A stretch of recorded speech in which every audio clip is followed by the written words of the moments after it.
Secara hakikat apa maknanya? Adalah memalingkan kecintaan dari sesuatu yang dicintai menuju kepada sesuatu yang lebih baik. Karena bicara hakikat, bicara samudra. Bicaranya bicara samudra. Keluasan ilmu. Secara hakikat, insirafur rohbah anisyai, memalingkan kecintaan terhadap sesuatu yang dicintainya menuju kepada sesuatu yang lebih baik dari yang dicintainya tadi.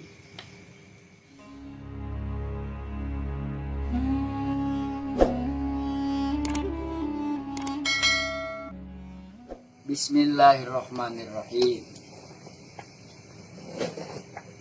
Ayat 9 wasiat anu kudu dijalankeun ku jalma-jalma anu nempuh jalan hakikat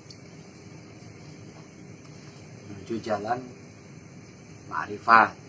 9 wasiat baru 3 sama yang ini nih, arah di biar nyambung. Wasiat nanti nu pertama taubat heula, bebersih maksudnya mah nya badannya dohir jeung batin. Jadi kebersihan sebagian dari iman teh bukan cuma slogan, tapi nyata dalam kehidupan orang Islam itu bersih-bersih. Nggak cuma rumahnya, tapi ya pikirannya. Nggak cuma pikirannya, tapi prasangkanya. Nggak cuma prasangka, tapi terpancar dalam ucapan. Yang dohir kan ucapan. Udah. Hati yang bersih menimbulkan dohirnya juga bersih. Jadi bersih-bersih yang pertama taubat maksudnya.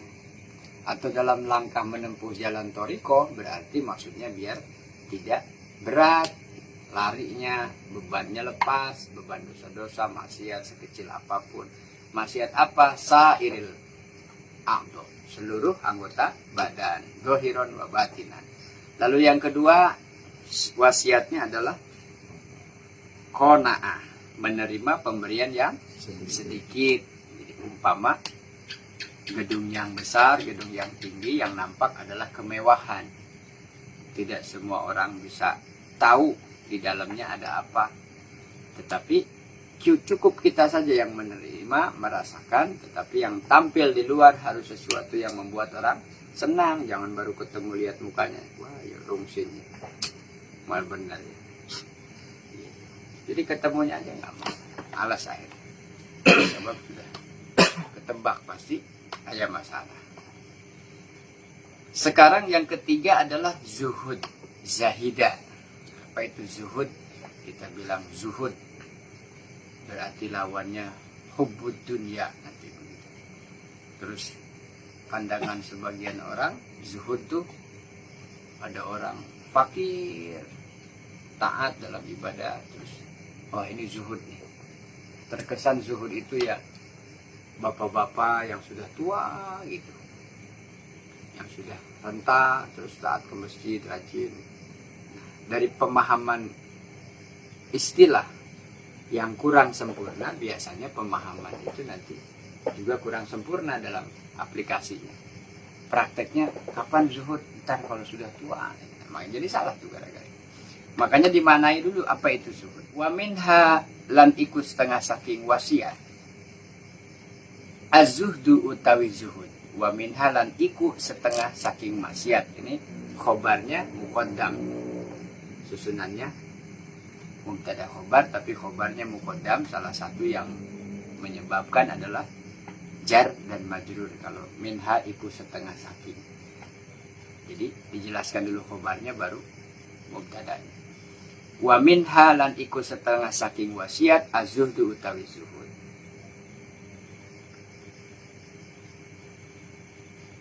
Nanti kalau khobar atau mubtada khobar yang normalnya az-zuhdu utawi zuhud iku minal wasoya, setengah saking wasiat. Kan gitu kan, iku setengah saking wasiat at-tis'i kang 9. Az-zuhdu utawi zuhud. Di antara wasiatnya Ba'dul Arifin, orang-orang ma'rifat, ulama-ulama arifin, yang ketiga adalah zuhud. Apa itu zuhud? Wa huwalan utawi zuhud fil lughati ing dalam mungguh bahasa. Zuhud menurut bahasa, gitu maksudnya. Iku khilafur rughbah. Khilafur rohbati. Lawane demen. Khilafur rohbati lawane demen. Senang. Nanti rogiba juga secara lafaz. Kalau rogiba fi berarti cinta. Kalau rogiba bersusun dengan an berarti benci. Maka dalam satu hadis tentang an-nikahu sunnati, nikah adalah sunnahku, man rohiba an sunnati falaisa minni. Rohiba kata dasarnya cinta. Tapi setelah rohiba ada an, cinta ini bukan cinta tapi benci. Tidak suka. Fil lugha, jadi menurut bahasa, zuhud artinya khilafur rohbah. Lawane demen. Lawan kata daripada zuhud adalah suka, cinta. Kalau bahasa Indonesia kan kalau si cinta atau suka berarti kan kesananya tidak suka atau benci. Nah zuhud boleh nggak diartikan benci? Ada saatnya harus benci. Gitu. Saya benci dengan kehidupan dunia. Bencinya bukan karena berangkat dari putus asa sudah berusaha maksimal tapi nggak dapat. Bukan, kita mau putus asa, itu bukan benci. Ai benci mah peluangnya ada, tapi ketika punya fasilitas membawa saya mengarah kepada kemaksiatan, jauh dari ketaatan. Saya benci dengan TV, saya jual aja. Saya benci dengan handphone. Gara-gara handphone saya jadi malas namanya baca kitab. Gitu. Saya benci dengan rumah bagus. Rumahnya nyaman, lega, tapi sholatnya malas. Dulu waktu di kontrakan kecil, sepetak tiap hari ke masjid. Saya benci. Nah itu bencinya ada saatnya. Ruhbah di sini cinta, lawannya benci. Nanti kapan tuh? Nah sekarang zuhud bahasanya kan halus. Jadi tidak boleh membenci dunia. Ya iya, orang ada bagiannya. Saya benci apapun dengan kaitannya dengan dunia. Terus mau hidup di mana? Masih makan? Masih. Ya gimana mau benci sementara kita masih butuh makan. Jadi nanti kita paham makna zuhud yang sebenarnya, bukan yang sebagian banyak orang pahami zuhud adalah meninggalkan dunia. Bukan meninggalkan urusan dunia. Artinya nggak mau cari uang, nggak mau kerja, nggak mau berusaha karena saya zuhud. Bukan, dan salah.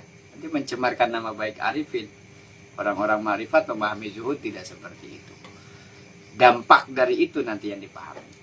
Yukolu dan sebut dan ucapakan zuhdu. Contohnya, yukolu dikatakan zuhdu fi syai'i. Zuhdu fi syai'i. Zuhud ing dalam sewiji-wiji. Wa anhu lan saking sewiji-wiji. Ailam yarghab. Rohiba yarhibu. Ailam yarhib fihi. Ailam yarhib tegese ora demen fihi ing dalam syai'. Jadi zuhud secara bahasa artinya lawan kata cinta. Lawan kata dari senang, suka. Boleh kita mengatakan untuk menjadi contoh. Contohnya begini. Zuhud terhadap sesuatu. Ailam yarhib fihi. Tidak mencintai sesuatu, tidak menyukai sesuatu. Ailam yarhib artinya tidak senang kepada sesuatu. Zuhud terhadap sesuatu artinya tidak senang terhadap sesuatu. Senang itu kan soal kecenderungan rasa. Suka, tidak suka, like, dislike. Semangat, tidak semangat. Kecenderungan ke A apa ke B. Ini kan pilihan. Kalau pilihan ya tentu ada pilihannya. Mau dunia apa mau akhirat. Ada pilihannya. Ketika kita pilih akhirat, nggak mungkin meninggalkan kebutuhan dunia.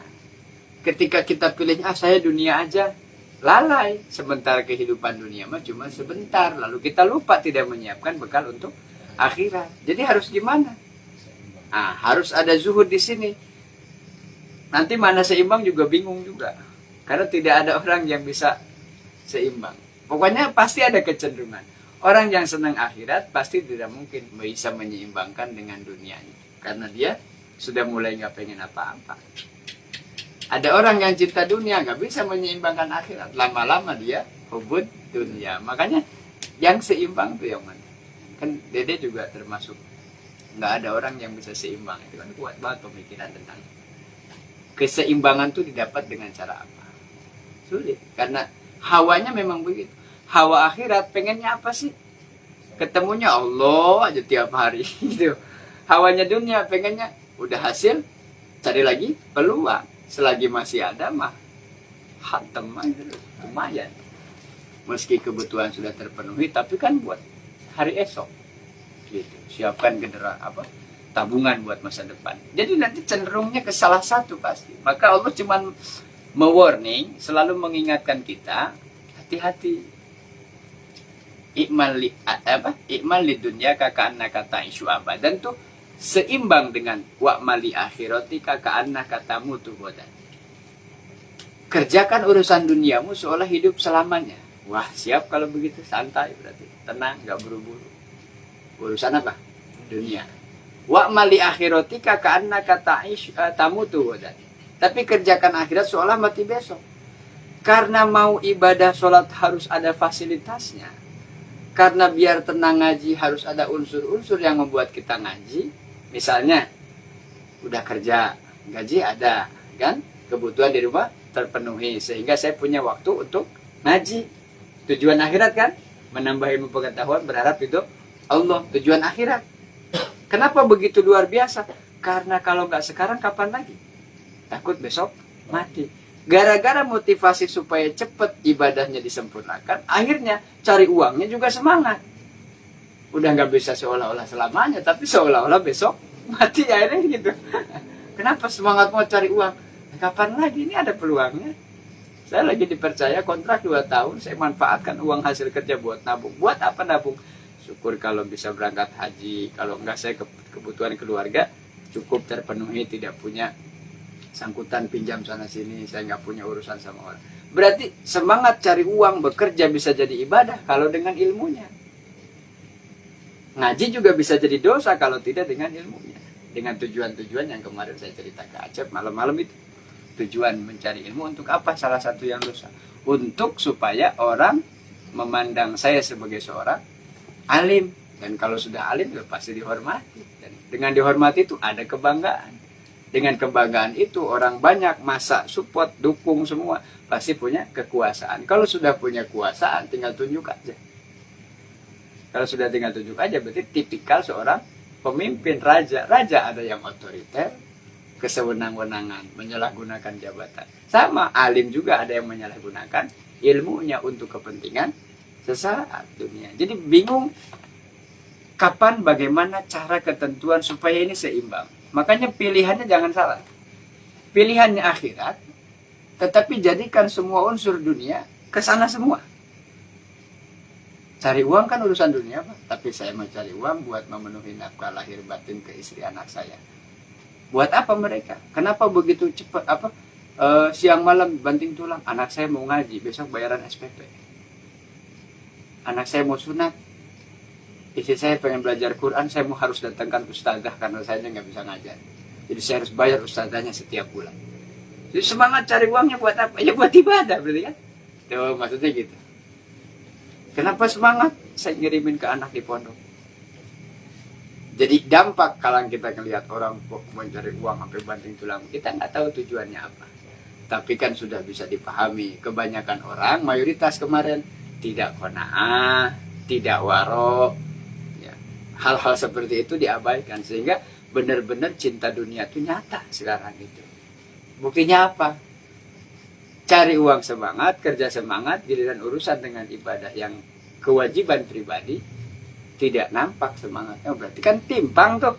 Nah, untuk seimbang tuh gimana? Susah. Pasti cenderung. Pasti.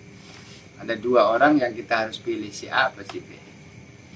Di satu sisi kita melihat seperti ini. Ketika bertemu, kenal, kemudian ada sisi kurangnya, kita akan berpikir ternyata bagusan si B. Ketemu si B, ternyata ada sisi kurang, bagus si B. Ya. Lalu kecenderungan inilah yang membuat orang kemudian hatinya selalu berbulak dan berbalik. Tidak pernah ada ketetapan. Pilihan yang paling tepat itu Allah. Kalau milihnya Allah tidak akan pernah salah pilih. Pilih Allah, maka Allah akan pilih kita. Nah, ini pemahaman makna daripada zuhud secara bahasa. Baru secara bahasa saja di situ penjelasan pemahamannya supaya tidak keliru nanti dalam pengamalan. Jadi zuhud itu bisa diartikan tidak suka, seperti kita mengatakan zuhdu fi syai'i, zuhud terhadap sesuatu, ailam yarhib fihi, artinya tidak suka terhadap sesuatu. Wa haqiqatuhu, nah hakikat itu artinya makna yang hakiki. Kalau tadi lughawi, secara bahasa, nah gitu. Secara hakikat. Kalau dalam ilmu disiplin ilmu fikih, nah, fikih syariah biasanya wa syar'i atau syar'an, menurut syariat artinya. Nah, tetapi ini hakiki. Berarti bicara zuhud tidak hanya secara bahasa, tetapi pada hakikatnya. Lalu yang kita lakukan dalam pengamalan nanti zuhud maknawi, lughatan, atau zuhud hakikoh. Kan gitu. Sehingga orang yang secara tekstual memahami zuhud adalah membenci sesuatu. Sehingga orang bilang kalau tidak suka dunia berarti dia zuhud. Kalau dia tidak suka dunia itu berarti apa? Fasilitas hidupnya di bawah rata-rata, di bawah standar. Miskin ya fakir, ya itulah orang zuhud. Karena apa? Memahami zuhud dari sisi bahasa. Tapi secara hakikat kita melihat ada ulama-ulama besar, kiai-kiai sepuh, pesantren-pesantren. Bagaimana kita bisa bilang zuhud yang kita pahami secara umum? Rumahnya besar, lantainya granit, marmer kadang. Kamarnya besar-besar, bufet kitabnya aja ukirannya Jepara, kipasnya, ruangannya, mobilnya, supirnya mewah. Itulah salah pahamnya di sini. Secara hakikat, wa haqiqatuhu lan utawi hakikate zuhud iku insirafur raghbah, mengo atau berbelok, berpaling, memalingkan kecintaan anisyai saking sewiji-wiji ila ma maring perkara huwa yaiku ma, ila ma maring perkara huwa yaiku ma khairun kang lebih bagus minhu saking syai. Secara hakikat apa maknanya? Adalah memalingkan kecintaan dari sesuatu yang dicintai menuju kepada sesuatu yang lebih baik. Bingung lagi. Kalau lebih baik berarti lawannya tidak lebih baik. Lah ini kan timpang. Memalingkan sesuatu yang dicintai menuju sesuatu yang lebih baik. Rubah lawannya khair. Jadi luas kan? Nah ini hakikat malah makin luas karena bicara hakikat bicara samudra. Bicaranya bicara samudra. Keluasan ilmu. Secara hakikat insirafur rohbah anisyai, memalingkan kecintaan terhadap sesuatu yang dicintainya menuju kepada sesuatu yang lebih baik dari yang dicintainya tadi. Ini A, sesuatu barang. Ini A, sini B, C, D, E, F, G, H, dan seterusnya. Saya punya kecintaan, kesenangan terhadap A. Kan sesuatu nih anggapnya A. Zuhud secara hakikat adalah memalingkan kecintaan saya terhadap A. Tetapi saya memilih B, C, D, E, F, G, sampai Z. Mana saja pilih. Tetapi yang lebih bagus daripada A. Lebih bagusnya juga. Ukuran apa bagusnya? Karena ini bicara hakikat, berarti hakikat itu mungguh Allah, berarti bagus menurut Allah. Punya rumah sendiri bagus enggak? Bagus. Nyaman, tidak ngontrak, tanah sendiri, sudah sertifikat hak milik, atas namanya kita, pajak lancar, tidak ada sengketa, bangun sendiri, biaya sendiri, tidak ada urusan pinjam meminjam, aman. Bagus tidak? Bagus. Tapi ketika kepemilikan ini seperti ini atau sesuatu yang bagus ini kita senang, cinta, ternyata dari yang baik ini tidak membuat kita semakin taat, tidak membuat kita termotivasi semakin semangat dalam ibadah, malah memalingkan kita, berarti tidak lebih bagus dibanding dengan mengontrak tapi taatnya dijaga. Berarti menurut kita yang bagus mana? Menurut kita rumah sendiri, tanah sendiri. Menurut kita. Tapi ternyata pilihan saya keliru. Kelirunya apa? Buktinya, dan menurut Allah mah bukan rumah sertifikat, bukan gedung sendiri, bukan tidak ngontrak. Yang penting mah kamu taat. Mau di rumah sendiri, kamu. Itu pilihan. Tapi kalau ideal, yang ideal itu Pak, yang paling baik, the best, ya sudah pasti rumah sendiri, tanah sendiri, tapi taat. Nah yang begini ini susah, gitu maksudnya. Susah, kan? Ya, maka itu yang saya buktikan, kesulitan orang menyeimbangkan dunia dan akhirat karena itu. Kan, the bestnya, yang paling bagus adalah rumah sendiri, sertifikat hak milik, tidak ada urusan sama orang, tidak ada sengketa, tidak ada masalah. Tapi taatnya dijaga, seperti waktu dulu ngontrak. Bahkan lebih-lebih harusnya.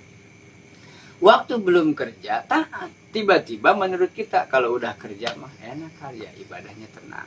Ternyata, menurut kita kan kerja sudah bagus tuh, ada penghasilan kan.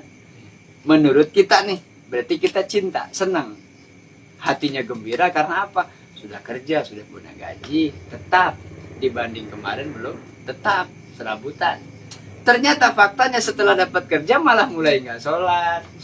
Nah berarti ini khairun minhu, lebih bagus dulu waktu belum kerja. Kalau gitu ya Allah jangan kasih saya kerjaan lah kalau emang bikin gitu. Tapi kebutuhan dunianya jadi terhambat, tidak terpenuhi. Kalau tidak kerja, tidak cari uang, tidak berusaha. Jadi mana pilihan? Rumit. Itu hakikat. Makanya setelah menemukan kerumitan dalam ranah akal, ini kan ilmiah. Pikirkan betul tidak ini pernyataan-pernyataan ini, lalu yakini kebenarannya, dan ngamalkannya, nggak rumit serumit teori begini, enggak. Cuma kenapa harus dibahasakan sedemikian rupa? Gimana mau menjelaskan ngaji fikih atau ngaji kitab ini cukup 1 jam, setengah jam saja. Gimana sampai pada bab-bab tentang cara-caranya kalau masalah istilahnya saja bisa sedalam ini? Kenapa ini menjadi penting? Ini yang jarang dibahas. Pokoknya kalau di tempat-tempat majlis biasanya kan, bukan majlis, maksud saya di sekolah-sekolah formal, misalnya gitu ya, fikih atau ibadah menurut bahasa artinya beribadah itu mengabdi. Menurut istilah atau syariat, ibadah adalah mendermakan diri, mengabdikan diri sebagai bentuk penghambaan kepada Tuhan yang Maha Pencipta. Selesai. Enggak diperluas seperti itu, enggak gitu. Makanya beda yang formal di sekolah dengan yang di pesantren. Kalau di pesantren perkata, dibedah dari susunan nahu, susunan kalimat, dari bentuk bangunan kalimat sorobnya, dari mantiknya, dari bayan, dari ma'aninya. Apakah ini nadom, apakah ini bentuk kalimatnya, pernyataan, apa ini pendapat, apa ini fatwa. Lalu kita pahami, ternyata hakikat daripada zuhud itu bukan cuman membenci dunia terus atau tidak suka dunia, meninggalkan dunia demi akhirat sehingga orang harus meninggalkan segala urusan dunianya. Tidak, berarti bukan itu. Tapi hakikatnya zuhud adalah tetap memilih sesuatu yang kita suka tapi yang sekiranya lebih baik. A bagus, B bagus, dua-duanya bagus. Di antara A dan B ada nggak yang lebih bagus? Pasti ada. Nah pilih itu. Sholat di rumah sendirian, bagus nggak? Yang penting tidak meninggalkan sholat berarti sudah bagus. Anda sadar dengan kewajibannya masing-masing. Tapi pilihannya apa? Sholat berjamaah di masjid ternyata lebih bagus. Orang zuhud akan memilih, ya begitu kira-kira. Kan sama kan? Nah, yang dicari apa? Nilai berarti. Bukan materialnya, tapi nilainya. Maka kenapa hakikat kemudian disimbolkan dengan durrotun, dengan mutiara? Bukan barang bentuk barang mewahnya, tapi nilainya. Emas itu kan kecil-kecil, kalau gramannya, gram apa beratnya itu? Satuan gramnya, gram kan? Lalu karatnya lebih besar, lebih mahal. Padahal bentuknya segede gitu. Kalau cincin biasa segini bisa 50.000, bisa 100.000, bisa 200.000. Kalau di sini ada intannya, ada mutiaranya, kira-kira berapa jadinya? Bisa miliaran, bisa triliunan, dan orang beli. Apa sih yang dicari? Nilai berarti. Makanya dicari jangan baju takwa, tapi nilai ketakwaan dari hati yang terpancar keluar. Jangan dicari baju kokoh yang keren, mana kokoh itu semua. Tiap hari pakai kokoh, sampai ke kantor pakai kokoh. Ini ditegur bosnya, ini kan baju takwa bos. Saya mencerminkan sebagai pribadi yang bertakwa harus menampilkan dari sisi dohirnya. Terus bosnya teh, Kiai, innallaha la yanzuru ila suwarikum wa ajsamikum. Kamu mau panjang apa mau pendek? Kalau panjangnya mau mad wajib mutasil, apa mad jaiz munfasil. Abis ngadali di hari pun bos nu Kiai mah. Kalau mau pendeknya mau diapain, mau diwakaf atau mau diwasol. Nah, itu bos ganti orang mah, ganti baju nak. Pakai seragam.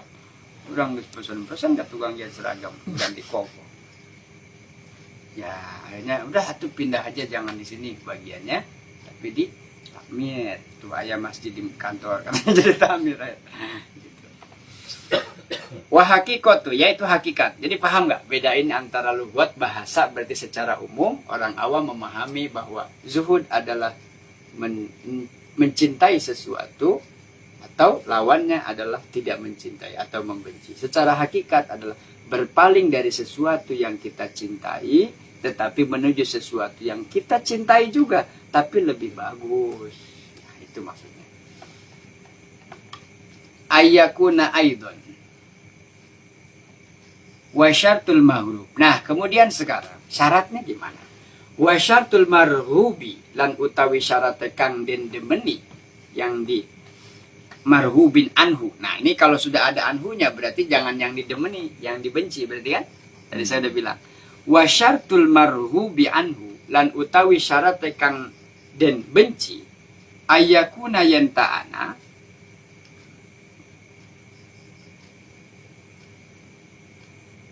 opo marhub ya kang den demen opo amarhub aidon halemaning marhuban fihi tadi marhuban anhu, sekarang marhuban fi. Rohibaan berarti benci, rohiba fi berarti suka, cinta.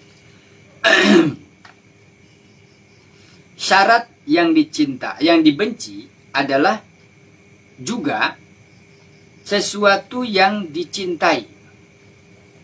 Jadi yang masuk dalam kategori bahasan zuhud adalah bukan yang dibenci dengan yang dicinta saja, sesederhana itu tidak. Tetapi sesuatu yang dicintai adalah itu juga yang layak kalau kita benci.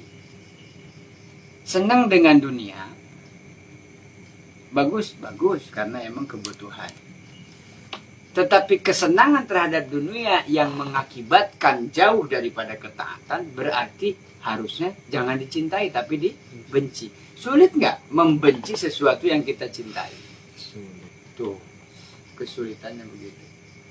Membenci sesuatu yang kita cintai. I hate you. But itu lagu atau I miss you but I hate you. Saya tuh rindu sama kamu. Tapi kadang kalau lagi bencinya benci. Rindu tapi benci. Ini gimana tuh? Sulit. Yang seimbang tuh gimana? Kangen ongkoh tapi udah panggil mah geleh gitu tuh gimana? Ongkoh kangen tapi udah nyampe biasa aja. Malah geleh apa? Cecep bahasa orang, bahasa cecep. Dunia itu fitrah begitu. Bawaan dunia itu orang pasti cinta semua. Karena apa? Dunia kan dihiasi oleh Allah. Zuyyina linnasi. Oh, coba. Hubbus syahawati. Zuyyina den paisi. Den paisi itu dihiasi. Linnasi bagi manusia. Manusia itu Allah kasih fisiknya seperti itu. Dohirnya seperti itu. Anggota badannya begitu. Pikirannya begitu. Hatinya begitu. Termasuk Allah hiasi dengan apa? Hubbus syahawati. Senang mengikuti, mengumbar keinginan-keinginan syahwat. Itu perhiasan. Perhiasan keinginan, kesenangan dari apa? Minan nisa'i. Hubbus syahawati minan nisa. Jadi senang terhadap perempuan, cinta terhadap perempuan, syahwat terhadap perempuan sudah dari pabriknya, standar pabrik. Jadi kalau ada yang nggak punya perasaan cinta senang sama lawan jenis, harus dikembalikan ke versi pabrik, resikonya memorinya hilang semua berarti gitu. Kalau HP mah di reset kan. Pak, saya ingin melupakan masa lalu semua. Upgrade aja kalau gitu versinya, kembali ke versi pabrik. Kalau pabriknya di Indonesia apa di mana gitu, ada pabriknya, tahu pabriknya, kita bisa datang. Yang ciptain manusia siapa? Allah. Allah itu tidak bisa kita setir, tidak bisa kita minta. Suruh-suruh, ya Allah ganti saya jangan yang ini. Izinkan aku lahir kembali agar aku bisa memperbaiki kehidupan ini. Ya, gimana? Reinkarnasi. Atau tukar tambah aja ya Allah. Kita tukar tambah. Cuman batangan ini mah ya Allah. Udah nggak ada casannya. Pakainya desktop, udah retak-retak. Lobet. Buka klik di mana, yang keluar di mana, sudah kacau. Itu kan kita nih, karena banyak dosa itu. Jadi diomong ke mana, ngerjakan ngamal kenapa. Istilahnya rambung, cik Allah teh udah habis stoknya kayak gini mah ganti aja tuh ke HP yang lama, yang jadul. Paling sepadu jadi banyak, cina padu hirup. Ketinggalan. Nah, berarti mencintai sesuatu lalu kita harus membenci terhadap sesuatu yang kita cintai. Fitrahnya dicintai, tetapi harus apa? Allah berikan bimbingan cara bagaimana kita tidak larut dalam kecintaan terhadap dunia, maka tanamkan kecintaan terhadap akhirat. Bagaimana mau mencintai akhirat? Enggak pernah saya menemukan, mendengar, melihat sesuatu yang kaitan dengan akhirat. Sholat tidak, Ramadan puasa tidak, pengajian apalagi. Bagaimana ada rasa cinta? Ketemu nggak pernah. Komunikasi tidak pernah. Lihat aja bentuknya kayak apa nggak pernah. Lalu suruh mencintai, gimana?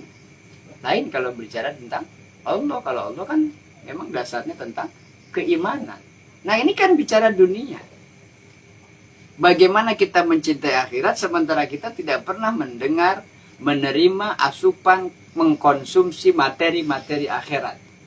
Bagaimana mencintainya? Makanya kenapa dalam satu adabul alim wal muta'alim, adab, etika, akhlak orang yang belajar dan yang mengajar ilmu agama, diantaranya dampak efek dari senang majelis taklim adalah tumbuh benih-benih cinta terhadap akhirat. Kenapa? Orang yang ahli maksiat akan berhenti maksiat karena ada ancaman di akhirat. Orang yang ibadahnya malas akan termotivasi ibadah karena Allah berikan pahala-pahala yang diceritakan di dalam majelis-majelis ini. Seperti benar-benar mendapat charge, support energi yang besar. Dia terus semangat.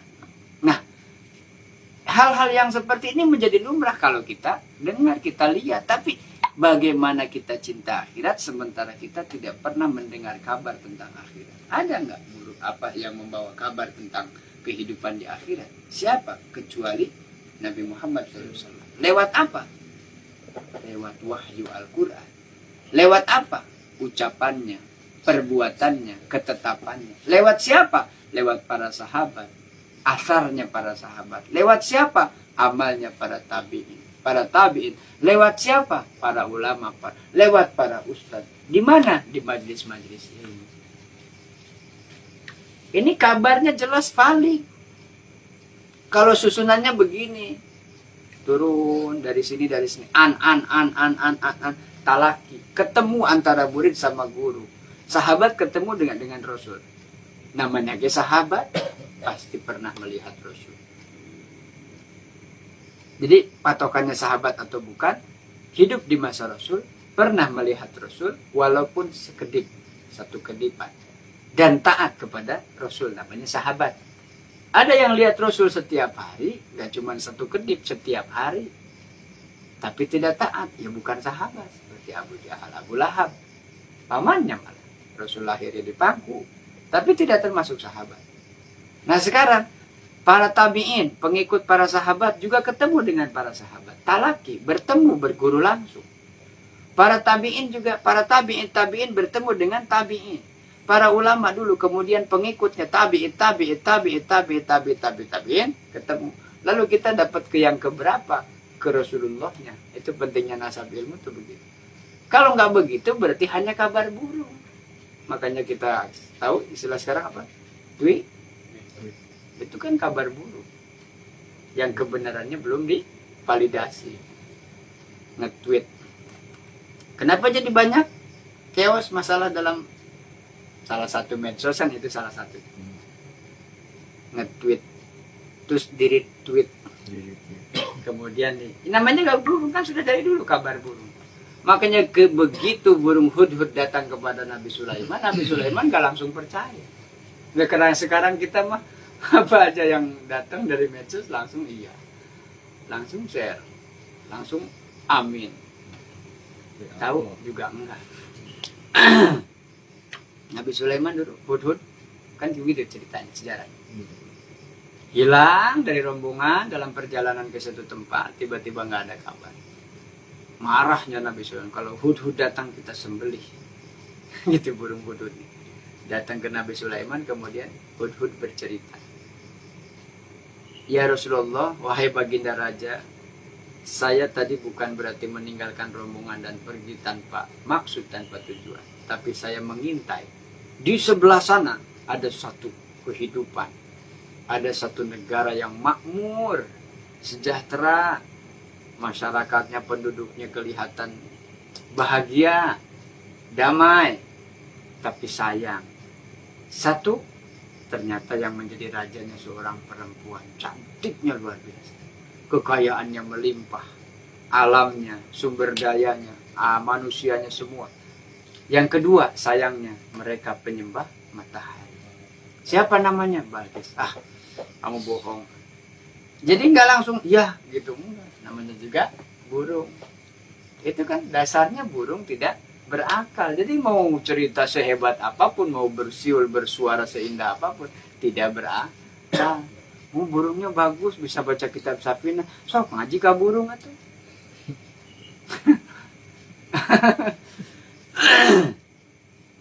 Burung tuh.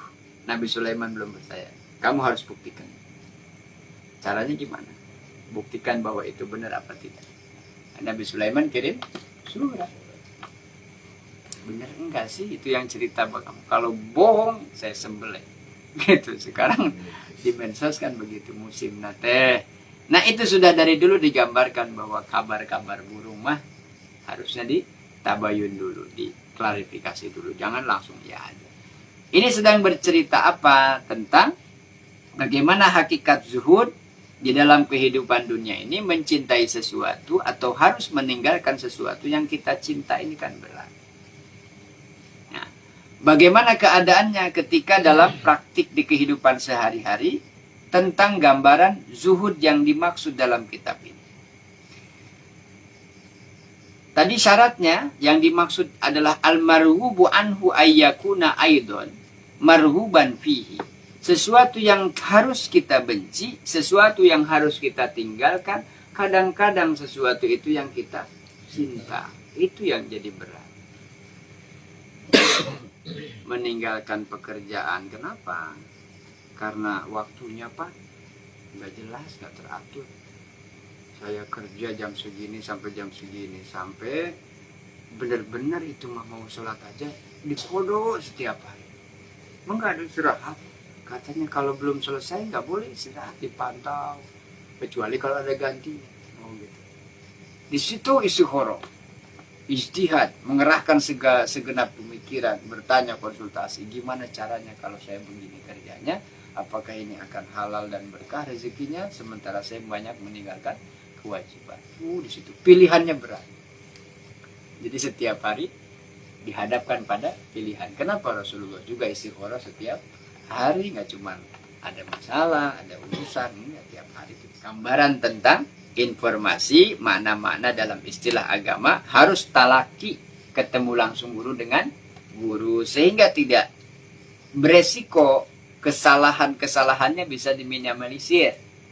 Lain dengan belajar tanpa guru, tidak pernah talaki, nggak pernah ketemu, walaupun pinter alim bicara cuman copy paste. Lalu sekarang masuk lagi biwajhin minal wujuhi fatarikul hajar wat turab, fatarikul hajari, maka utai wong kang ninggalakan batu, layu sama ora den arani iku zahidan zahid. Bukan berarti orang yang meninggalkan batu, tanah, benda-benda itu berarti zuhud. Tidak maksud begitu. Jadi bukan berarti orang yang meninggalkan benda-benda dunia itu layu sama zahidan. Bukan. Li'annaha laysat fi madhannatir ruhbah. Dari sananya sudah ada batu, tanah kan sudah ada. Lalu kita tinggalkan, ya bukan zuhud namanya. Layu sama zahidan. Ini mah yang tidak ada, kemudian diusahakan supaya ada, lalu cenderung kecintaan. Sudah cinta, sudah senang, lama-lama kan protek. Senang dengan apa contohnya? Dengan motor.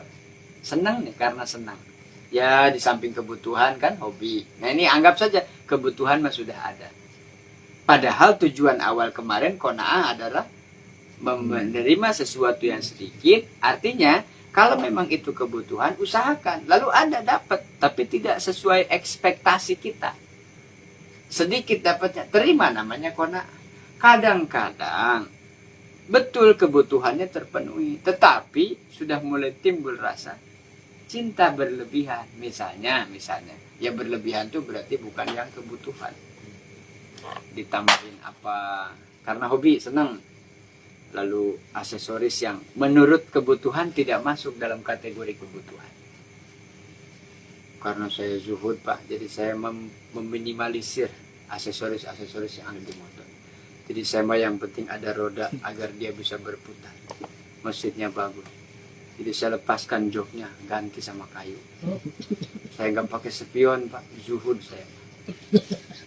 Nggak pakai bensin, kadang-kadang pakai cikeran saya. Peko ya. Jadi melepaskan unsur-unsur begini bukan berarti terus zuhud itu begitu, bukan. Ini maksudnya dari hal yang dibutuhkan juga bisa membuat kita jadi cinta dunia. Jangan dianggap cinta dunia tuh punya motor lebih dari satu, punya mobil juga, rumahnya mewah. Bukan cuma itu. Kadang-kadang kita juga punya kebutuhan, tapi dari situ ada cenderung rasa cinta. Nah dari cinta itu kemudian yang jelas madorotnya terlihat, manfaatnya belum tentu didapat. Madorotnya sudah jelas terlihat, manfaat belum tentu didapat. Tuh, ya, tuh benih-benih zuhud, benih-benih hubud dunia. La yusamma zahidan li'annaha laisat fi madhannatir rubah. Karena benda-benda tadi laisat ora ana fi madhannatin ing dalam gon. Panyana ar-rubati bukan ranah kecintaan. Wa tarikud darohim wa dananir yusamma zahidan. Wa tarikud darohim milan utai wong kang ninggalaken dirham, uang. Berarti kekayaan material bersifat uang. Wa dananir dan dinar. Darohim berarti mata uang, perak. Wa dananir dinar berarti mata uang, emas. Yusamma zahidan. Yusama den sebut sopo tarikud darohim wa dananir iku zahidan, atau zahidan ing wong kang zuhud. Nah yang benar tuh begini, orang yang meninggalkan tanah, batu, rumput-rumput bukan berarti zuhud, karena itu mah tidak masuk kategori yang dicintai dan dibenci, tumbuh sendiri, ada dari sananya. Ini mah yang tidak ada, terus itu merupakan kebutuhan bahkan perhiasan dunia. Kita cari tuh sampai ada yang melalaikan kewajiban kepada Allah demi mencari dirham dan dinar, rupiah dan dolar. Lupa sama Allah, tinggalkan kewajibannya, lalai dengan kehidupan akhirat. Nah, kalau ada orang meninggalkan hal-hal seperti ini, baru disebut zuhud gitu.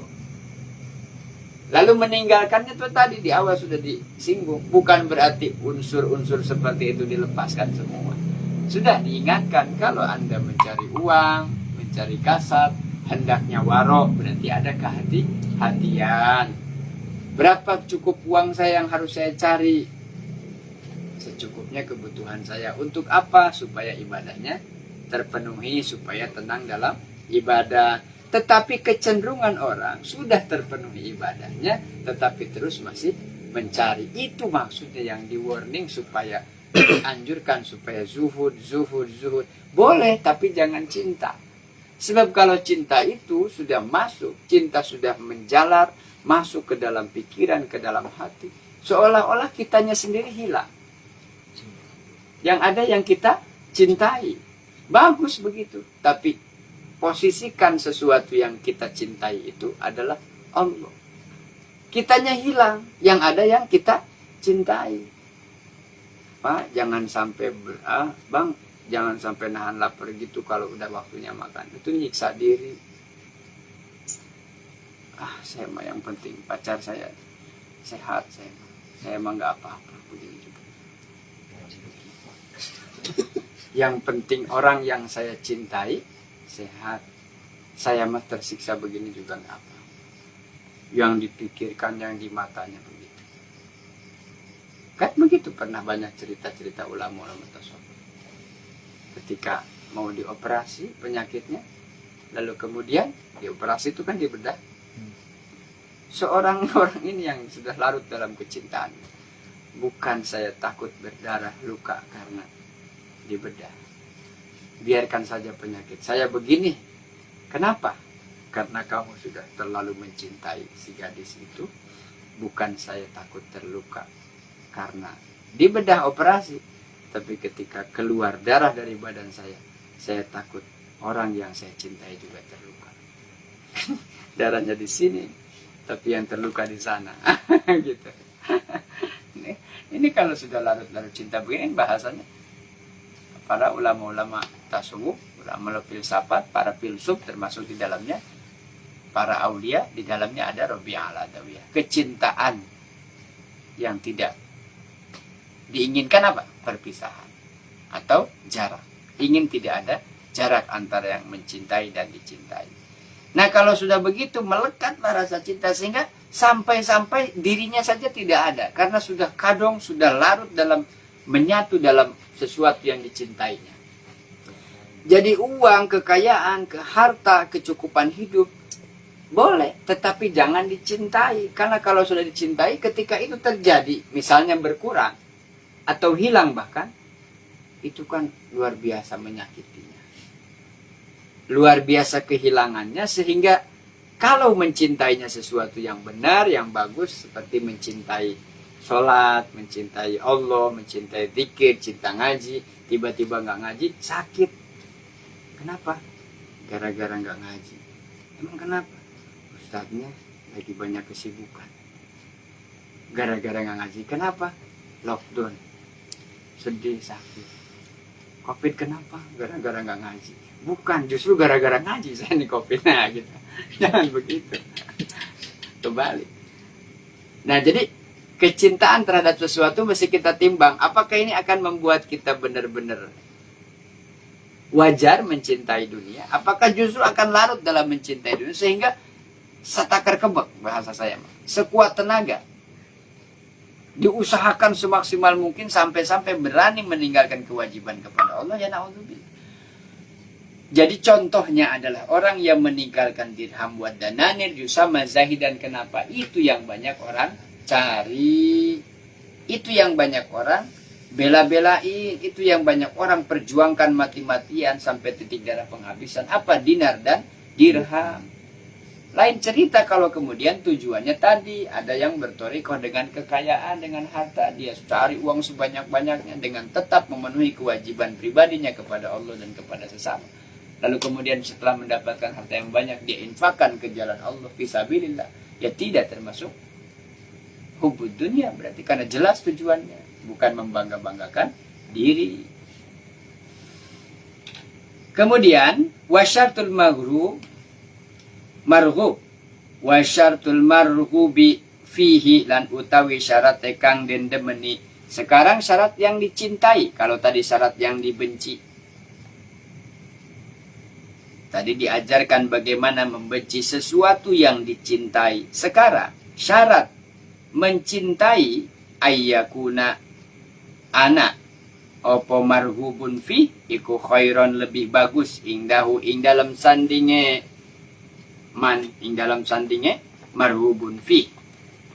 minal marhubi anhu, saking kang den benci, hatta yagliba, sehingga ngelindih, cenderung, condong, hatta yagliba, sehingga condong, ar-rugbata ing demen fihi, ing dalam syait, ing dalam sesuatu, marhubun fi.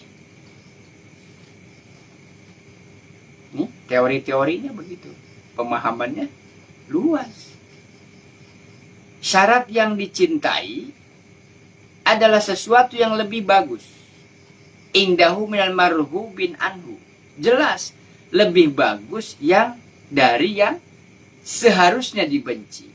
Sehingga ada kecenderungan cinta kepada sesuatu yang lebih bagus itu. Kalau tadi berarti kontra. Kita harus mencintai sesuatu yang dibenci. Atau kita harus membenci sesuatu yang dicintai. Mencintai sesuatu yang dibenci, maksudnya gini, yang tidak disukai dah yang dibenci. Subuh-subuh tidur enak, harus bangun. Ini orang banyak senang apa banyak gak senang? Banyaknya orang gak senang kalau subuh bangun. Terus kita harus melakukan yang orang banyak tidak senang. Semua makan di mana saja bebas, mau makan dari uang apa aja bebas, orang makan semau-mau. Kita disuruh puasa, suruh nahan dari makanan yang aneh-aneh, yang tidak baik, yang tidak halal. Orang semua senang, kita disuruh benci. Gitu. Ya maksudnya itu kan senang. Orang melakukan apa saja yang mereka senangi, ada bahannya, ada tempatnya, ada peluangnya, kita mah nggak boleh. Jadi kita membenci sesuatu yang orang banyak suka. Setiap orang mencintai sesuatu, di sini simbolnya cuma dirham dan dinar. Tapi kan sumber dari segala kerusakan tadi kan di situ, soal uang. Nah kita disuruh menghindari sesuatu yang orang cari. Gimana? Orang cari itu, kita disuruh lari dari situ. Kan bertolak belakang. Ini kan jalan yang bertolak belakang berarti. Dengan nilai-nilai kebenaran. Nah makanya faman ba'ad dunya bil akhirah, contohnya sekarang adalah hendaknya yang harus kita cintai adalah sesuatu yang lebih bagus dari sesuatu yang harus kita benci. Berarti harus dipilih dulu kan? Ini bagus. Saya contohkan, Pak, saya mah nggak ikut ngaji ya, di rumah aja. Di rumah juga saya bisa baca Quran sendiri, baca kitab sendiri. Misalnya baca kitab sendiri, caranya gimana? Kan ada translate, ada terjemahan. Oh iya, bagus, bagus. Senang, senang. Ya sudah.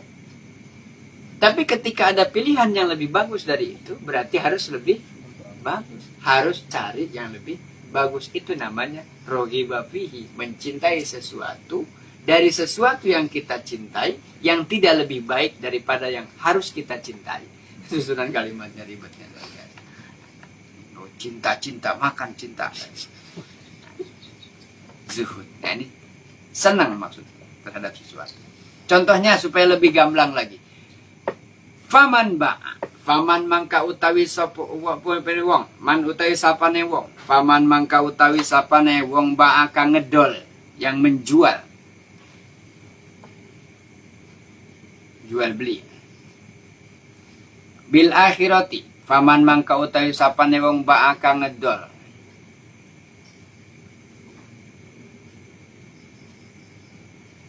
ad-dunya ing dunya bil akhirati kelawan akhirat, fahuwa mangka utawi man ba'ad dunya bil akhirah iku zahidun, zuhud, wong kang zahid fid dunya ing dalam dunya. Nah sekarang sudah nyampe pada kesimpulan yang sederhana. Contohnya adalah siapa orang yang menjual dunianya. Saya gadaikan dunia ini demi kebahagiaan akhirat, maka ini orang disebut zahid, zuhud dunia. Saya Pak nggak mau rumah besar yang seperti di sana, mau, cuman saya gadaikan rumah saya yang besar. Kalau memang ada hak dari Allah, takdir, saya gadaikan untuk rumah saya yang besar di surga. Jadi sekarang begitu aja, udah nggak apa-apa begini aja. Saya takut kalau rumah sekarang besar terus saya jadi bahan fitnah. orang-orang tetangga saya. Di sana saudara kampung saya saudara masih banyak yang belum punya rumah. Terus saya tiba-tiba rumahnya besar sendirian gitu. Enggak, mendingan sama kayak saudara-saudara saya, tapi nanti saya dan saudara saya, keluarga saya bikin rumah besarnya nanti di surga. Digadaikan. Ini kan yang begini-begini maksudnya jual beli dengan Allah. Nggak mungkin rugi. Man ba'ad dunya. Orang yang menjual dunianya, menggadaikan dunianya dengan tujuan ditukar dengan akhirat. Kan kalau jual beli itu tukar kan? Alat tukar kan? Jual beli alat tukar. Saya kalau berusaha dapat ini, saya kalau ibadah ini, biarin aja ya Allah, simpan buat tabungan di akhirat. Tapi kamu ada bagiannya dari sini rezekinya. Enggak, saya masih cukupnya aja. Kalaupun saya dapat jatah lebih direzekikan, dijatah sama Allah rezekinya banyak, simpan aja. Atau buat yang lain aja. Saya mah cukup, yang penting bisa taat ibadah. Ini gimana? Buat di akhirat nanti. Caranya gimana? Terima aja dulu atuh. Kemudian disedekahkan, diinfakkan. Jadi nggak buat akhirat. Jadi jangan semua dimakan. Padahal itu sesuatu yang kita senang. Duit banyak senang, harta banyak senang. Lalu kita infakkan. Kenapa dikasih-kasih ke orang? Orang pada nyari. Saya gadaikan, saya simpan, saya tabungkan. Maka dalam fadilah sedekah, harta yang kita miliki, itu rezeki kita adalah mana? Bukan yang sekarang ada di tangan, tapi yang sudah kita infakkan itu, yang sudah kita makan, itulah rezeki kita. Kalau yang di dompet, yang di ATM, kalau uangnya ada, tiba-tiba ATM-nya patah, nggak bisa diambil, terus diblokir, susah. Padahal duit sendiri, kok susah ambil uang sendiri aja, belum hilang misalnya. Terus bagaimana juga kalau misalnya sesuatu yang kita punya sekarang, baju yang kita pakai, nih minuman yang sudah ada, ini rezeki saya. Bukan rezeki saya, itu air saya yang tadi sudah saya minum. Jadi manfaat dan tidaknya yang saya minum adalah untuk apa kamu minum, lalu kamu pakai untuk ibadah. Saya minum ketika haus. Kenapa saya haus? Saya sedang baca kitab, ngaji, haus, capek. Maka air yang mengalir dalam ini menjadi ibadah. Akhirnya disebutkan, jangankan minum makan, sampai tidurnya, duduk merenungnya ibadah, bicaranya ibadah, ngantuknya ibadah. Karena ngantuk masih bagus ngantuk di tempat ngaji daripada ngantuk lagi nonton YouTube. Tapi nggak ada yang nonton YouTube ngantuk. Kalau ngantuk tinggal diganti, digeser, scroll. Nah, itu yang begini nih. Maksud saya, bagaimana kita mengelola rasa cinta kan ini? Ini kan sedang mengelola rasa cinta. Boleh nggak orang fitrah kok manusia pasti kecenderungan. Saya contoh begini.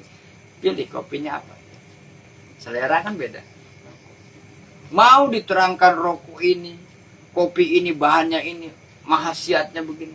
Saya nggak selera, gimana orang ini? Pak, masa nggak mau punya begini-begini?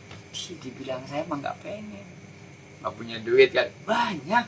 Mana dia teh kalau mau cek lihat saldonya. Aduh cepet, mumpung murah, mumpung ada promo. Nggak pengen. Emang buat apa itu uang? Mau berangkatin ibu saya haji. Masya Allah, bapak masih muda. Jadi orang yang nyesel, orang yang bingung, kita mah santai-santai aja. Jadi yang bingung siapa? Orang. Padahal kita yang punya. Kenapa tidak begitu seperti yang tadi orang itu? Tidak ada kecenderungan di dalam hatinya terhadap hal-hal yang bersifat materi. Bukan nggak mau, tapi dia tidak masukkan ke dalam perut. Tidak dimasukkan ke dalam kepala pikiran, tidak dimasukkan ke dalam hati. Cuman di lidah saja kan, sampai Rasul bilang kalau urusan dunia sehebat apapun kemewahan, sampai di lidah aja. Pernah megang uang paling besar berapa? Oh. Berapa pegang uang sendiri apa uang orang? Pernah nggak lihat pegang uang gitu? Berapa? 10 juta. Nah, Bang Ali pernah pegang uang paling banyak berapa? Ya 500 juta, 50, 5 juta. Anas pernah? 200 juta. Ya mau kerja bangunan pernah berapa yang paling basok bilang? 100. Berapa? Bang Ali, Bang Arani 5 juta pernah lihat?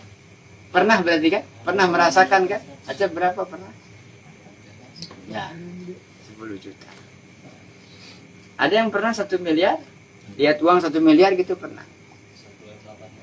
Pernah lihat uangnya, pernah ngitung kan? Pernah megang? Ya artinya itu kan cuma pernah begitu, terus apa manfaatnya? Oh, yang orang bilang, kalau punya 1 M. 1 M. Banyak. Ntar ikut nggak lu? Oh ini. Wih, kapan? Ntar. Kalau gue punya 1 M. Udah lihat uangnya? Belum. Kalau 1 M kan udah kebayang aja gitu. Ini kan yang begini-begini yang bikin orang kemudian stres, tertekan. Gimana belajar qanaah? Mending kalau kelihatan jalannya bisa 1 M. Kalau nggak ada sama sekali. Akhirnya berbagai cara. Halusinasi. Imajinasi. Kalau. Saking capek habis waktunya berpikir kalau.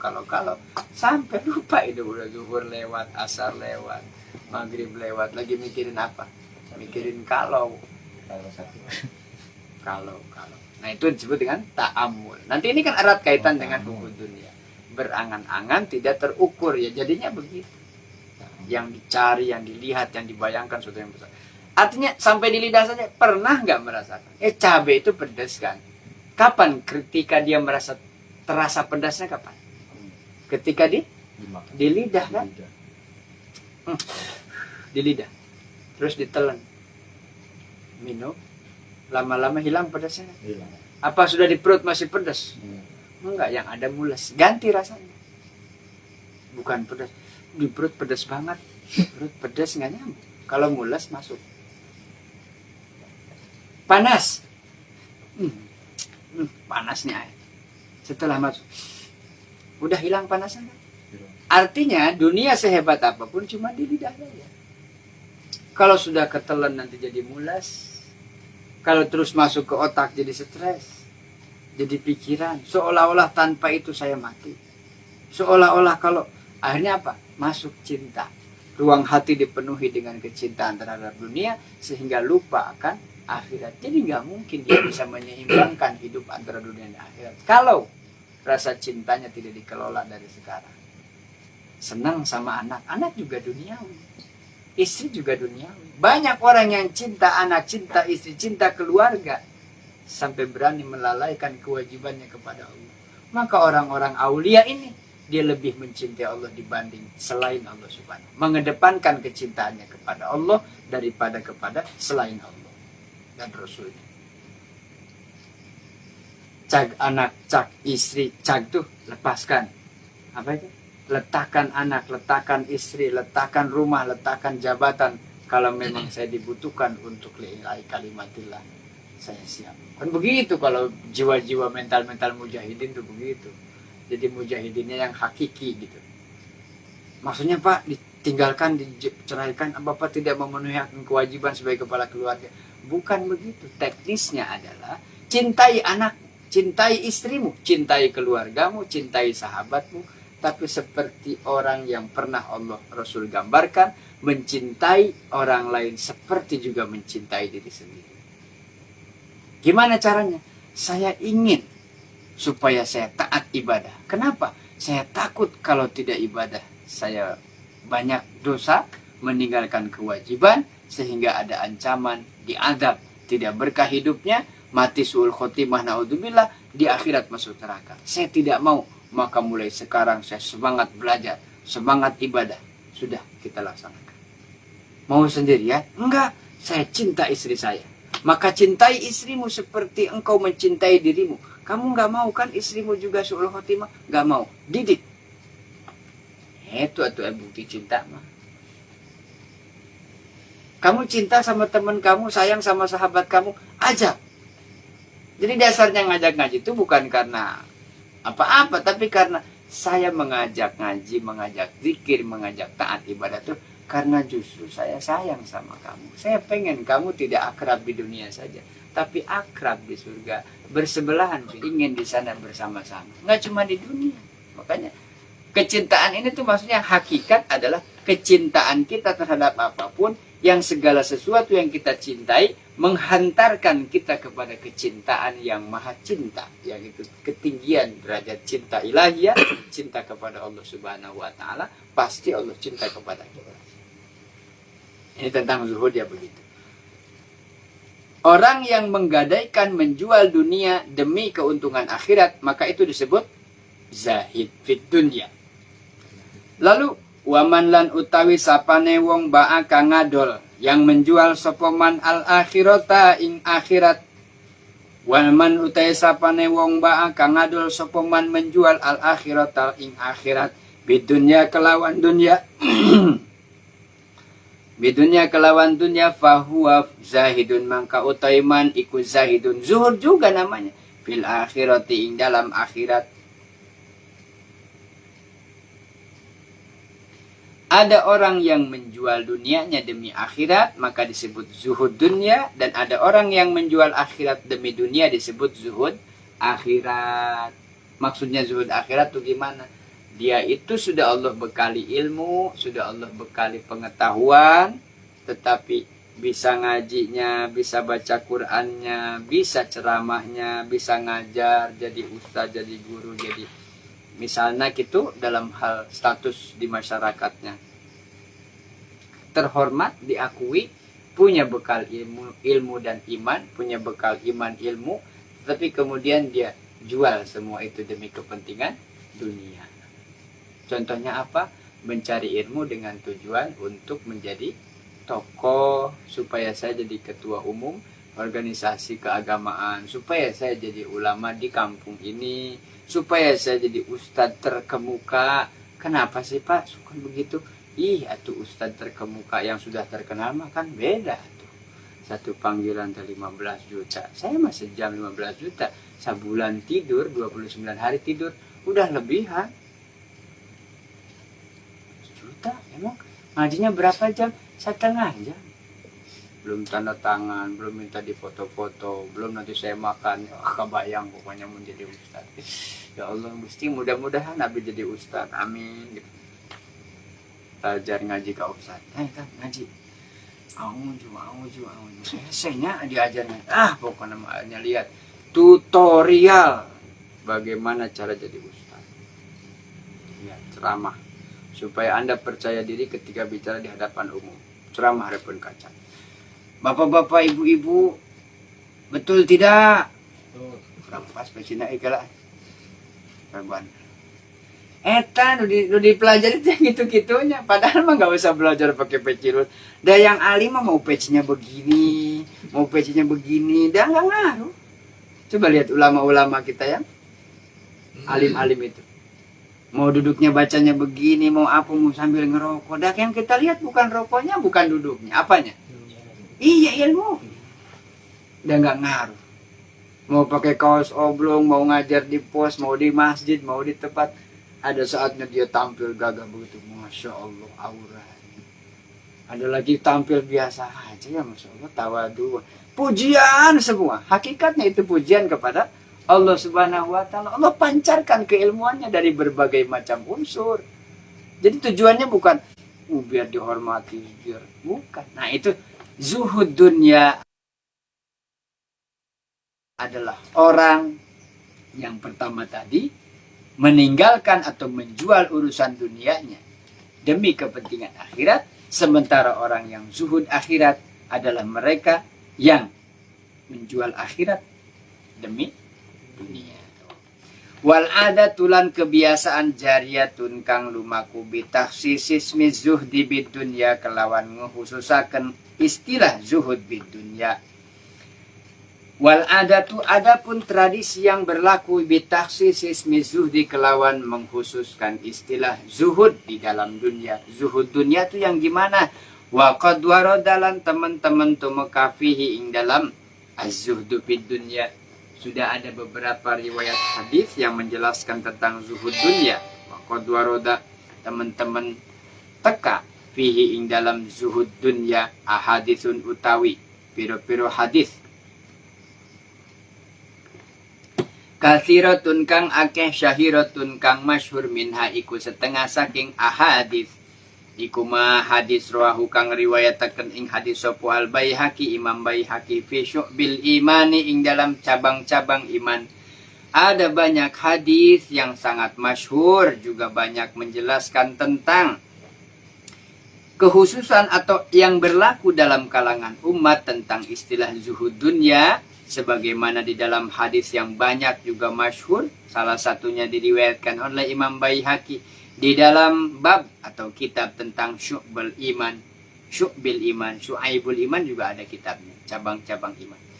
Anin Nabi ingatas atau anin Nabi saking kanjeng Nabi Muhammad sallallahu alaihi wasallam annahu satuhune Rasulullah sallallahu alaihi wasallam iku qala dawu sapa Rasulullah ma zahida. Ora zuhud sapa abdun hamba fid dunya ing dalam dunya illa anbata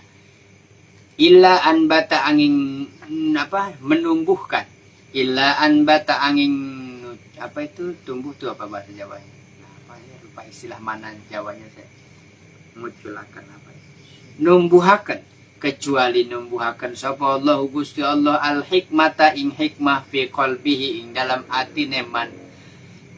Cirinya saja lah yang lebih mudah, kita nggak tahu ini tentang amalan hati, walaupun nampak dalam zahir ya kita cukup lihat tanda-tandanya saja, tapi tidak untuk menghukumi orang apakah ini zuhud apa tidak.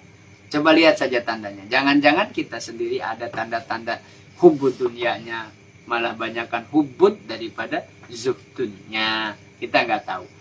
Lihat saja tandanya. Salah satu diriwayatkan oleh Imam Al Baihaqi dalam bab yang menceritakan tentang syu'aibul iman, cabang-cabang iman diantaranya adalah zuhud maksudnya. Rasul bercerita menyampaikan tentang bab ini, zuhud, adalah berkata begini, bersabda, tidak termasuk zuhud atau tidak ada dari seorang zuhud terhadap dunia. Tidak ada dari seseorang yang zuhud terhadap dunia illa anbatallahul hikmah fi qalbihi. Orang zuhud dunia berarti menghindari dunia, lebih mengedepankan akhirat. Orang yang seperti ini kata Rasul, tidak ada dia mendapatkan apa-apa kecuali anbatallahul hikmah. Allah tumbuhkan benih-benih hikmah di mana? Fi qalbihi, di dalam hatinya. Wantolako, kemudian berjalan, menyebar, menular, menjalar dari hikmah yang di dalam hatinya, biha, kelawan hikmah. Opo lisanuhu, ucapannya pasti mengandung hikmah. Tidak ada yang dikatakan kecuali sesuatu yang penuh makna.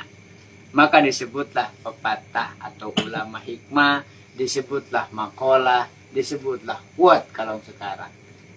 Pepatah atau hikmah pagi, hikmah sore, hikmah malam, catatan pagi. Itu hikmah. Apa yang diucapkannya pasti yang keluar adalah sesuatu yang bermanfaat. Tidak hanya dari situ. Wabasruhulan peningale man. Wabasruhu utai pengeningale man aibad dunya.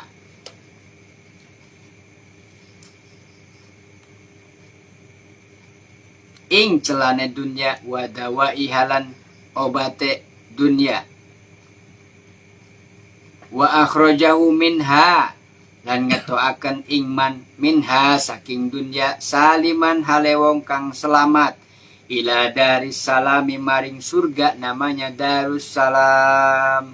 Surga namanya Darussalam.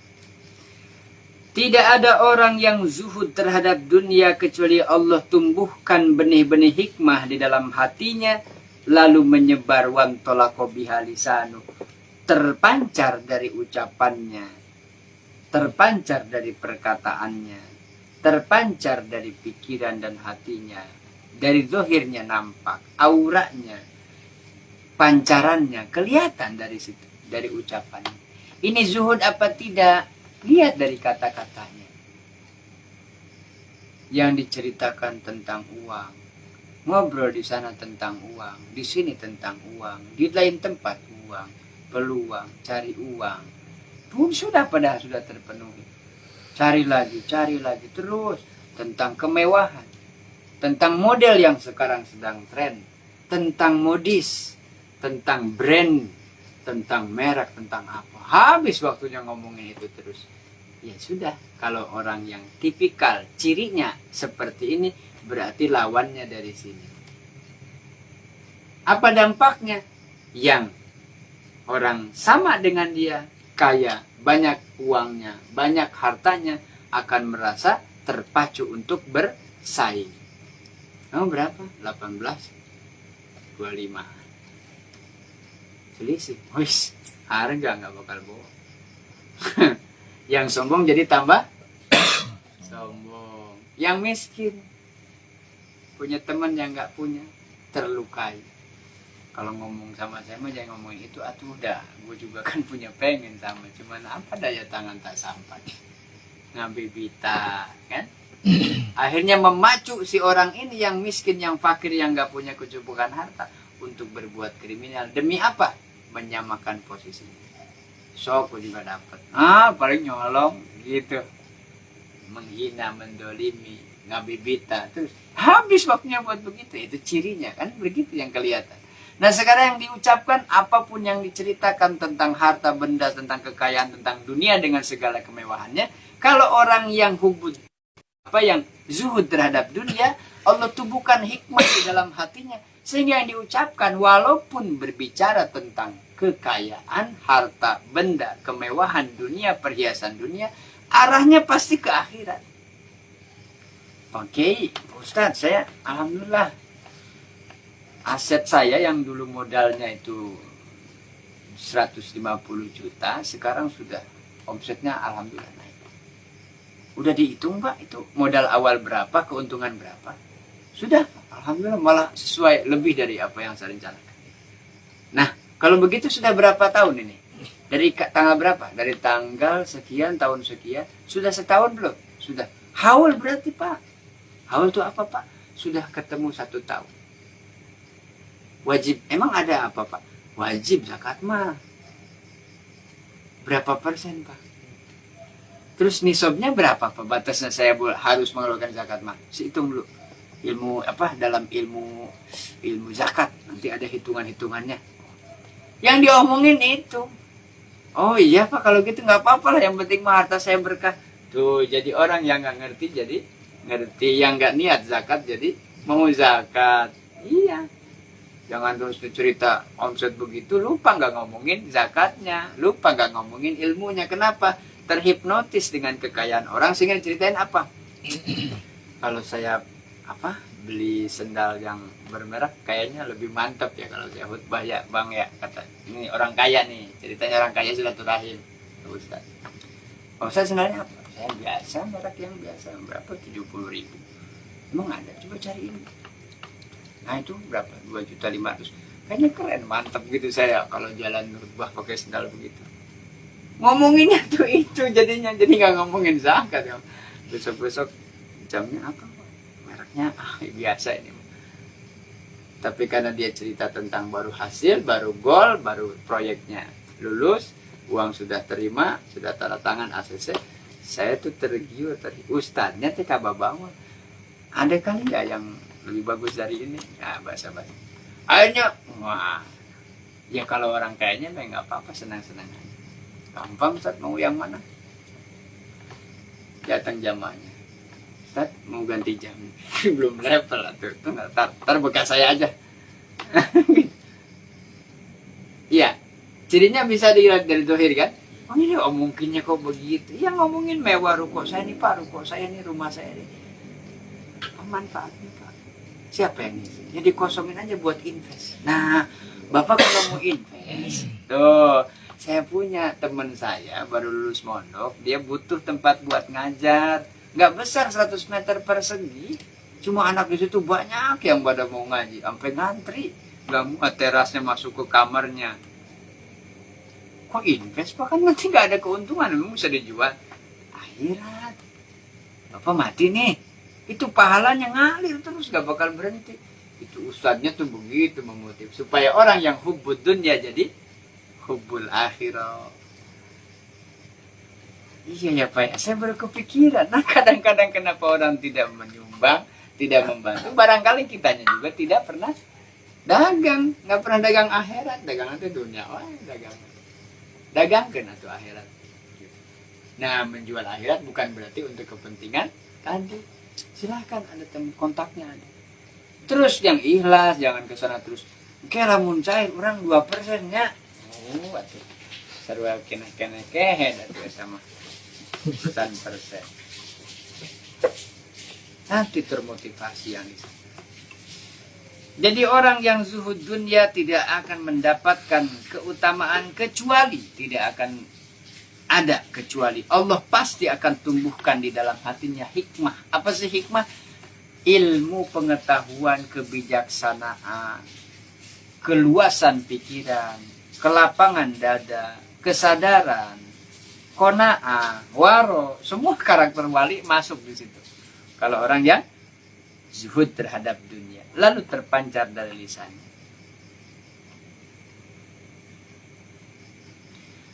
Lalu pandangan matanya terhadap dunia merasa dunia itu seperti cacat. Atau dipandang dunia itu adalah sesuatu aib, cacat. Dia khawatir banget akan menimbulkan fitnah.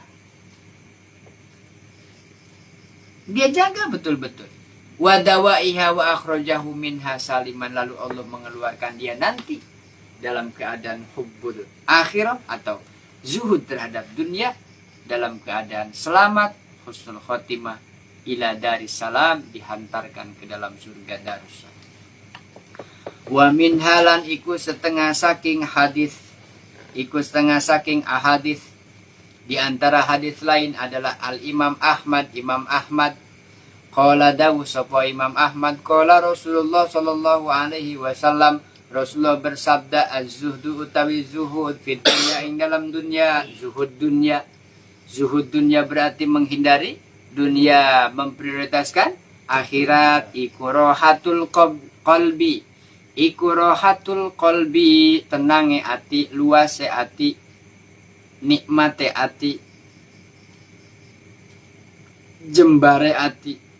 Az-zuhdu utawi zuhud fid dunya, ing dalam dunia, iku rohatul qalbi, jembare ati, tenange ati, nikmate ati, wal badani lan badan.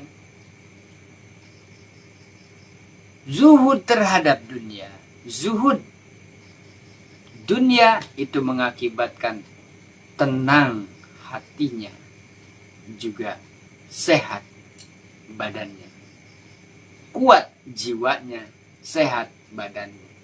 Orang yang zuhud itu adalah orang-orang yang dia mendapatkan ketenangan hatinya dan badannya juga tetap sehat dan bugar. Gitu ya. Ini dampaknya dari hal-hal hati kan. Jadi penyakit banyak tuh biasanya kalau yang pegel capek itu karena bekerja gitu. Ini maksudnya penyakit hati yang tadi nggak selesai. Yang ada hasud, dengki, iri. Kalau bahasa simpelnya, ada orang begitu marah, nggak senang, benci, mikirnya enggak. Oh dia mah begitu juga. Apa tuh? Ini kali dia mah. Kemarin pantesan gini. Hasud sih, karena hasud aja. Nggak senang lihat orang. Jadi zuhud terhadap dunia mengakibatkan ketenangan di dalam hatinya, juga sehat badannya. Sebaliknya, warughbatu fid dunya, tetapi senang terhadap dunia, ikut tatilu alhumin. Tatilu alhumin, gawae, bingung, kegalauan yang berkelanjutan, kegalauan yang tidak berkesudahan, galau tidak bertemu tepian, galau tidak pernah berakhir, wal huznilan, kesedihan yang tidak pernah usai. Akibat apa? Cinta dunia. Dibayangkanlah tadi tuh, kalau tiba-tiba senyum-senyum. Oh iya, ngapain sih? Ada dah. Ada aja. Wah, kejutan nih. Tunggu tanggal mainnya. Pas tanggal mainnya belum, dia mikir lagi senyum-senyum lagi. Kenapa? Belum, kan harus sabar. Oh, terus larut, habis waktunya buat begitu saja. Apa yang terjadi adalah itu tadi. Lama-lama apa? Ada kesedihan, merenung, tiba-tiba nangis, tiba-tiba ketawa, tiba-tiba tersenyum, tiba-tiba terisak tangis sesegukan. Wa min halan iku setengah saking ahadithun kathirah. Di antara hadis yang berikutnya tentang zuhud, kaulun Nabi sallallahu alaihi wasallam utawi dawe Kanjeng Nabi Muhammad sallallahu alaihi wasallam. Man utawi sapane wong aroda kang ngarepaken sapa man ayu tiyahu ing yen ta ngawehi. Ayu tiyahu ing yen ta ngawehi ing man sapa Allah Gusti Allah. Man aroda utawi sapane wong kang ngarepaken ayu tiyahu yen ta neka akan ingman memberikan ingman sapa Allah Gusti Allah. Ilman ing ilmu bighairi ta'allumin, kelawan tanpa belajar. Siapa orang yang menginginkan agar Allah memberikan ilmu pengetahuan tanpa melalui belajar, wahudan lan ing petunjuk bighairi hidayatin, kelawan tanpa jalan menuju hidayah, fal yazhad mangka becik zuhud sira fid dunya ing dalam dunia.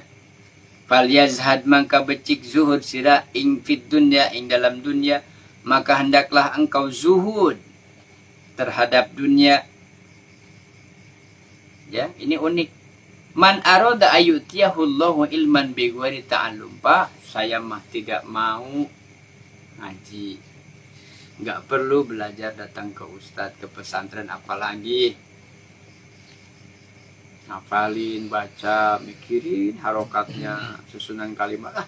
Nggak usah saya mah. Saya pengen dapat ilmu dari Allah tanpa harus belajar. Dan saya juga ingin mendapatkan hidayah dari Allah tanpa mencari hidayah. Ini kan sindiran luar biasa. Rasulullah dengan bahasa ini tajam. Fal yazhad, maka hendaklah engkau zuhud fid dunya, ing dalam dunia. Kalau ini rumus, ini bahasanya bagus banget ini. Kata Rasul, siapa orang yang ingin mendapatkan ilmu tanpa belajar. Nah, kan banyak nih.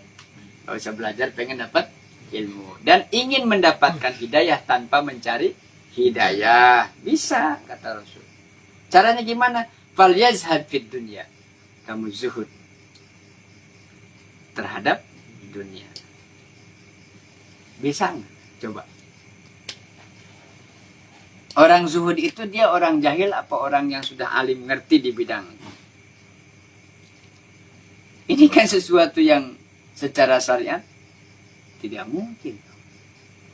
Makanya bahasanya semacam satir. Ya, semacam satir. Jadi kalau kamu mau mendapatkan ilmu tanpa belajar, mendapatkan hidayah tanpa mencari hidayah, kamu zuhud terhadap dunia. Pasti kamu mendapatkan ilmu dan kamu pasti mendapatkan hidayah. Bagaimana caranya? Ya kan? Bagaimana dia bisa zuhud? Kalau dia tidak tahu mana? Akhirnya yang terjadi apa? Tadi spionnya dilepas. Kenapa? Saya nggak mau nambah-nambah yang nggak penting. Ini penting loh buat keselamatan itu spion. Enggak.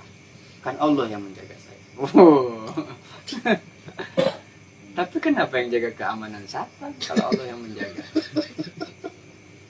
Kenapa harus iskabling? Bukannya Allah sudah menjaga kita semua setiap hari. Allah tidak tidur, kita tidur. Hah? Tuh, jadi jangan salah. Bahwa ketika Rasul mengatakan begini, siapa orang yang berharap Allah memberikannya ilmu pengetahuan tanpa belajar dan petunjuk tanpa mencari petunjuk, maka zuhud terhadap dunia. Sok, zuhud. Kumaha zuhud? Oh gitu. Gak ketemu. Nah ini hebat. Wa qaluhu lan dawuh alaihi salam, idza ra'aitum nalikana ningali sapa sira ar-rajula ing seseorang qad a'ta. Apabila engkau melihat seseorang qad a'ta, teman-teman ngawehi zuhdan ing zuhud fid dunya ing dalam dunia, wa qillatu mantikin faktarobu minhu. Fa innahu mangka satune kelakuan iku lakona yulakinu ngajaraken sapa rajul al hikmata ing hikmah. Jika engkau melihat ada seseorang yang memberimu pengetahuan tentang zuhud dunia, tetapi tidak banyak bicara teori-teori, zuhud begini, tapi melihat dalam perilaku kesehariannya. Fa innahu yulakinul hikmah, sungguh dia telah mengajarkanmu hikmah daripada zuhud. Jadi yang dikedepankan karena amalan hati berarti bahasanya sedikit, senyap. No action talk only, cuman cerita teori zuhud begini. Tapi tidak mengamalkannya, lalu gimana? Ya mengamalkan yang gampang aja. Dengan punya segala fasilitas, tapi tidak melalaikan kepada ketaatan kepada Allah. Berarti ini hubud dunya, bukan zuhud. Pak, saya mah enggak rajin ngajinya. Kenapa emang? Habis di rumah juga, TV nggak ada. Wifi nggak ada. HP nggak ada. Temen nggak ada. Daripada bengong ya ngaji. Apakah saya zuhud? Bukan. Tadi contohnya. Saya meninggalkan tidak makan tanah, tidak makan batu, Pak. Karena itu urusan dunia. Benda-benda dunia. Apa itu zuhud? La yusamma zahidan. Tidak disebut zuhud. Zuhud. Yang orang cari, terus dia tinggalkan. Yang orang banyak cintai, dia benci. Fasilitas ada, kehidupan nyaman, kecukupan tidak kurang, semua apa yang dia mau ada, tapi dia tidak larut dalam semua fasilitas hidupnya, tapi tetap mengabdikan dirinya untuk ibadah kepada Allah. Dia atur, kelola rasa cintanya terhadap benda. Ada anaknya, ada istrinya, ada kendaraannya, ada rumahnya, ada fasilitas apa. Nggak dipegangin tiap hari, hayu melukutak. Senang sama burung dari pagi, tik tik tik tik tik tik tik, balik lewat tik tik tik tik tik tik, mau lohor lewat tik tik tik, ayo tiap hari gitu. Asal udah mau Allahu Akbar, nanti subuh bangun tidur, mulai dari pagi ke pagi, siang ke malam. Boleh nggak senang burung? Boleh. Motor boleh, kendaraan mobil boleh. Tiap pagi, siang, sore. Saking senangnya sama mobil sama motor, baru di skim hidrolik, mau berangkat ke kantor, itu rodanya bannya dibungkus pakai plastik,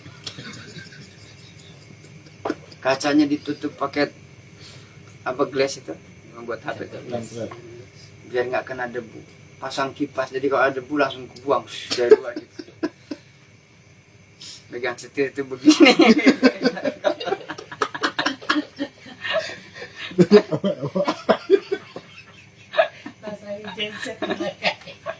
Kenapa? Takut kena daki, takut kena keringat. Setir itu begini megangnya, kenapa? Baru disetir. Mau ngeremnya pelan-pelan. Terus lantainya tuh kan bersih ya, udah disemir, udah diapa. Ngangkat, belain kakinya kasih koran. Ya, sudah. Ini gambarannya tentang orang yang berlebihan. Itu ya, berlebihan itu. Tidak boleh berlebihan. Boleh senang karena kita manusia, unsurnya material, ada juga materialnya, maka boleh saja memenuhi kebutuhan, tapi jangan sampai berlebihan. Senang motor dipoles tiap hari sampai lupa sholat, senang burung, senang main game, itu boleh, capek hiburan, habis kerja capek, angkat barang, naruh barang, angkat barang, pegel, ini saraf tegang semua, pas lihat game, relax, Allah Akbar, tek, pause, itu terusin lagi kerja, capek kerja nih, pulang ke rumah, anak dia ngomong, ngajak main sepeda, naik motor, sederhana ya, sebenarnya sederhana kan? Bukan sedang ria-ria, ada pukul kapan waktunya, jalan-jalan terus, dede, katanya di motor. Bukan jalan-jalan, kan cuma sore jam 5:30 naik motor keliling-keliling sebentar. Tadi pagi sampai sore habis buat kerja. Nanti sok maghrib mau ngaji, isanya mau ngaji, mumpung ayah waktu setengah jam, ajak ulin budak, diajak, beli apa deh, mau jajan apa. Jadi anak terpenuhi kebutuhannya, istri terpenuhi kebutuhannya, saya terpenuhi kebutuhannya. Lalu Allah juga sebagai Tuhan yang kita tuju pada kehidupan akhir nanti, hakikat kita penuhi prioritaskan. Bukan berarti harus ditinggalkan semua zuhud. Maka sebagian orang yang salah langkah dalam kholwah, dalam uzlah, kemudian meninggalkan istri anak, menterlantarkan sehingga salah paham dalam uzlah, pemahamannya keliru, maka pengamalannya pasti salah. Kenapa di pesantren detail dari istilah lugotan, wa syar'an, wa istilahan, wa hakikotan, itu maksudnya supaya jangan salah. Sepakat dulu bahwa ini gelas, sekali waktu dipakai asbak nggak apa-apa. Kapan? Kalau memang tidak ada asbak. Tapi kalau ditanya ini apa namanya, gelas, jangan dibilang asbak. Sepakat dulu itu. Baru kita bahas tentang macam-macam gelas. Ada dari plastik, ada dari kaca, ada dari keramik, ada banyak macam-macam ilmu pengetahuan. Sepakat dulu bahwa ilmu yang wajib dipelajari ilmu apa? Ilmu hal. Sepakat dulu. Sepakat tuh, ilmu hal. Abdulul ilmi ilmu hal. Ilmu yang wajib dipelajari adalah ilmu hal. Apa itu ilmu hal? Ilmu yang berkenaan, menempel, melekat pada kepribadian sebagai manusia, sebagai ciptaan Allah, yang tidak ada tujuan lain Allah ciptakan manusia kecuali untuk ibadah. Berarti ilmu apa yang kaitan dengan kewajiban yang melekat pada saya? Satu, sholat. Berarti kalau sholat itu bagaimana caranya? Penuhi syarat dan rukun. Di antaranya bisa bersuci dari hadas besar dan kecil. Cara wudhu dipelajari. Itu sepakat dulu tadi bahwa ilmu yang utama ilmu hal. Nanti kesananya baru, udah bisa Pak wudhu saya, boleh saya belajar astronomi, boleh. Boleh saya senangnya matematika, silakan. Mekanik, silakan. Tapi yang pokok sepakati dulu bahwa Anda akan pulang. Yang ditanya sama Allah bukan bagaimana cara memperbaiki motor dengan cepat. Bukan yang ditanya bagaimana cara mengantisipasi, bukan cara mengupgrade handphone dari versi ini ke versi ini. Bukan ditanya caranya, bagaimana cara mengelola perusahaan yang baik dan benar. Yang ditanya, kaifa sholatu. Wah, sholat namanya bangga di dunia. Malaikat sih, orang gaji mah gede. Saya nggak tanya gaji. Gitu kan, yang ditanya apa sih? Saya kaya. Dari mana uang? Ya kerja dikemanakan. Gitu. Tong jugu-jugu. Jam alus mau malaikat. Jam alus. Nggak bisa. No. Ya, saya tidak berbicara tentang jam tangan dan lain-lain. Walin ulama'i maqalatun. Karena itulah para ulama lan iku kadue para ulama maqalatun, terdapat banyak maqalah adalah pendapat, kata-kata mutiara. Kathiratun fi zuhdi, banyak banget kata-kata ulama yang menggambarkan, mencerminkan tentang indahnya zuhud. Sanun